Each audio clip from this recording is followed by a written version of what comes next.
Rafiki is a film that uses incompletion, optimistic tones, bright colors, and transportation as a way to symbolize queer habitation in the neighborhood and the combination of visibility, invisibility, and vulnerability that characterize queer lives.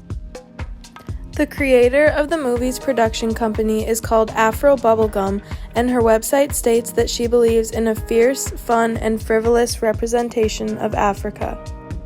The style of Afro Bubblegum is an upbeat, happy, colorful tone. Therefore, it makes sense why there is so much color and optimism seen in the movie. The use of bright colors can be seen almost everywhere in the film, especially present in Ziki's hair and clothing.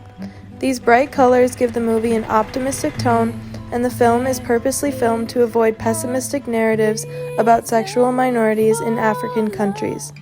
The film uses these bright colors, energetic music, and femininity to elevate the movie and portray an optimistic angle of queer life in Africa. Rafiki uses exclusively female artists on its soundtrack and has a female-centered style throughout the movie. The feminine aesthetic contributes to the innocence of the relationship between Kenna and Ziki. Different methods of transportation are seen throughout the movie. Blacksta has a motorcycle he uses to get around, and Kenna is usually seen on her skateboard. Kenna and Ziki often use the bus as their hideaway spot, and when they aren't there, Ziki is often seen by a flashy SUV. The use of different methods of transportation throughout the film symbolizes the promises of liberation and freedom from their somewhat confining lives. It contributes to the overall sense of incompletion seen throughout the movie because there is no certainty about what the future holds. Incompletion and uncertainty continues to be a common theme in Rafiki. At the end of the movie, nothing is tied up neatly. There are many unknowns, and most of the future is uncertain for the two girls. We see Kenna get a postcard from Ziki, and at the end of the movie, it seems like the two might have reunited. This last scene carries out the optimistic tone of the whole movie, providing one more glimmer of hope that the two will end up together.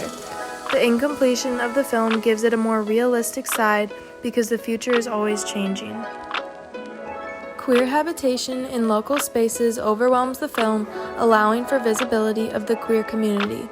The disagreement and disdain for homosexuality is made very clear throughout the movie. Kenna's friends openly mock a gay man and use homophobic slurs, and in one scene, the pastor enforces the homophobic views the country holds. When Kenna and Ziki are found in their bus, they are dragged out and assaulted. The disapproval of both the girls' parents is shown, with Kenna's mom even yelling that there are demons inside of her. Despite these unaccepting attitudes shown by family, friends, and the community, showing Kenna and Ziki together in the neighborhood gives the queer community a chance to be seen.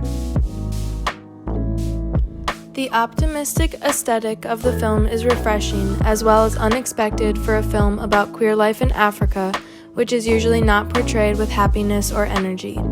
The film combines its use of color, an energetic soundtrack, transportation, and incompletion to bring attention to the queer life in African countries and to provide viewers with a sense of hope about the future.